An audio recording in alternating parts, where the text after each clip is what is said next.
झारखंड में सियासी खींचतान लगभग 10 दिनों से चल रही है। पूर्व मुख्यमंत्री हेमंत सोरेन की गिरफ्तारी के लगभग 2 दिनों के बाद राज्य के नए सीएम के रूप में चंपई सोरेन ने शपथ ली, लेकिन अब तक राज्य में मंत्रिमंडल का विस्तार नहीं हो पाया है।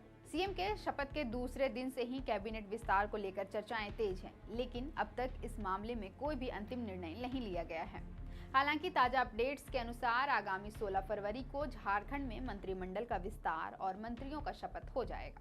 इसके लिए राजभवन से शपथ ग्रहण समारोह कराने का आग्रह भी कर दिया गया है। हालांकि राज्य में कैबिनेट विस्तार नहीं होने के पीछे का अहम कारण यह है कि महागठबंधन की पार्टियों के अंदर अब तक तय नहीं हो पाया है कि कौन सी पार्टी को कितनी सीटें और कौन से विभाग दिए जाएंगे।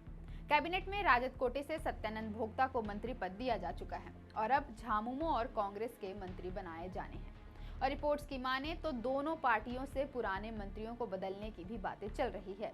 झामुमो कोटे से भी नए मंत्री बनाए जा सकते हैं और कांग्रेस कोटे से लगभग सभी पुराने मंत्रियों को रिप्लेस किया जा सकता है। चंपई सोरेन सरकार में झामुमो कोटे से पूर्व मुख्यमंत्री हेमंत सोरेन के छोटे भाई बसंत सोरेन का शामिल होना लगभग तय माना जा रहा है, लेकिन इस रेस में हेमंत सोरेन की भाभी और जामा विधायक सीता सोरेन भी शामिल हैं।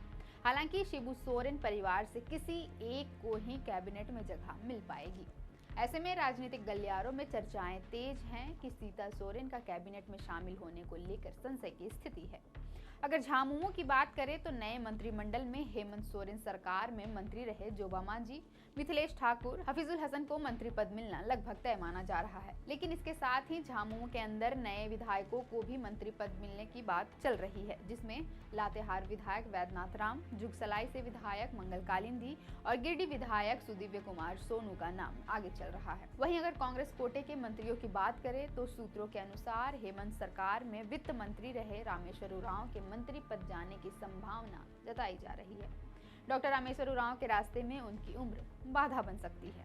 वहीं हेमंत सोरेन सरकार में कांग्रेस कोटे से कृषि मंत्री रहे बादल पत्रलेख और स्वास्थ्य मंत्री बन्ना गुप्ता की कुर्सी भी खतरे में है। कांग्रेस कोटे से नए मंत्री पद के लिए पौड़ैयाहाट विधायक प्रदीप यादव, महागामा से विधायक दीपिका पांडे, मनिका विधायक रामचंद्र सिंह, सिमडेगा से विधायक भूषण बाड़ा का नाम आगे चल रहा है।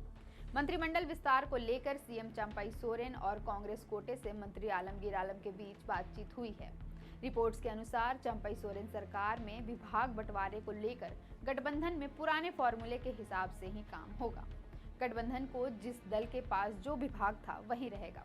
हेमंत सोरेन की सरकार का ही फॉर्मूला चंपई सोरेन की सरकार में चलेगा। वहीं कैबिनेट में बसंत सोरेन शामिल होते हैं तो पूर्व मुख्यमंत्री हेमंत सोरेन के पास जो भी महत्वपूर्ण विभाग थे वो बसंत सोरेन को दिए जा सकते हैं। अब 16 फरवरी को ही कैबिनेट विस्तार और सभी मंत्रियों के शपथ ग्रहण करने के बाद ही इससे पर्दा उठेगा कि किस कोटे से कितने मंत्री बने हैं और किस पार्टी को कौन सा विभाग मिला है। कैबिनेट विस्तार में देखने वाली चीज यह भी होगी, क्या चंपई सोरेन की सरकार में राज्य को 12वां मंत्री पद मिल पाएगा या फिर इस बार भी ये कुर्सी खाली रह जाती है। फिलहाल के इतना ही। देखते रहें the fourth pillar of news.